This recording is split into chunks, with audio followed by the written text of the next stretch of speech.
പുഷ്പ എന്നത് ഒരു പേരല്ല, പുഷ്പ ഒരു ബ്രാൻഡാ. ഫഹദ് ഫാസിലിനെ ഒന്നും കാണാനില്ല. അവസാനം തപ്പി നോക്കിയിട്ട് പോലും ഫഹദ് ഫാസിലിന്റെ പൊടി പോലും ഇല്ല. പുഷ്പ 3 ഒക്കെ ഉണ്ടെന്ന് പറയുന്നത്. പുഷ്പ 3 അല്ല, ഇനി തെലുങ്കന്മാരെ പടം കാണാൻ പറ്റത്തില്ല. നാടകം തോറ്റു. നാടകം എന്നറിയാം, സീൻ എങ്ങനെ എടുക്കണം നല്ല രീതിയിൽ ഐഡിയ ഉണ്ട്, പക്ഷെ കഥ ഉണ്ടാക്കാൻ മറന്നു. എത്ര ഉള്ള സംഭവം. മോശം സിനിമയാണ്.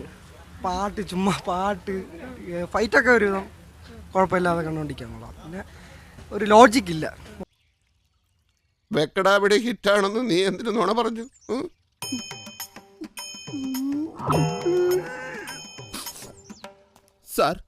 സാറിന്റെ ഓരോ പുതിയ പടം ഇറങ്ങുമ്പോഴും പൊട്ടി പൊട്ടി എന്ന് പറഞ്ഞ് ഞാൻ മടുത്തു സാർ.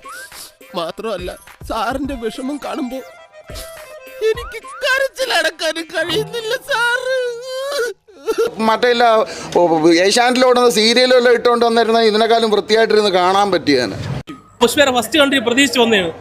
എന്റെ പൊന്നെ, കങ്കുവായിരിക്കും അവരാതെന്നാണ് ഞാൻ വിചാരിച്ചത്. പക്ഷെ ഇത് അതുക്കും മേലെ കാട്ട വരാതെ. പിന്നെ മന്ദാനേനെ ഒരു കിണർ വെട്ടി കുടിച്ചു മൂടണം, അത്രയ്ക്ക് ക്രിഞ്ച് ഫെസ്റ്റിവല്.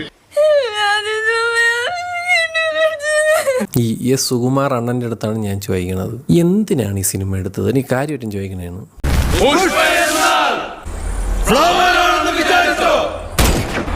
ഫയർ എന്നല്ലേ? Wild fire. ഇതിപ്പം ഫയറാണോ? ഇടയ്ക്ക് ഫയറായി, ഇടയ്ക്ക് ഫയറായി, ഇടയ്ക്ക് ചവറുമായി.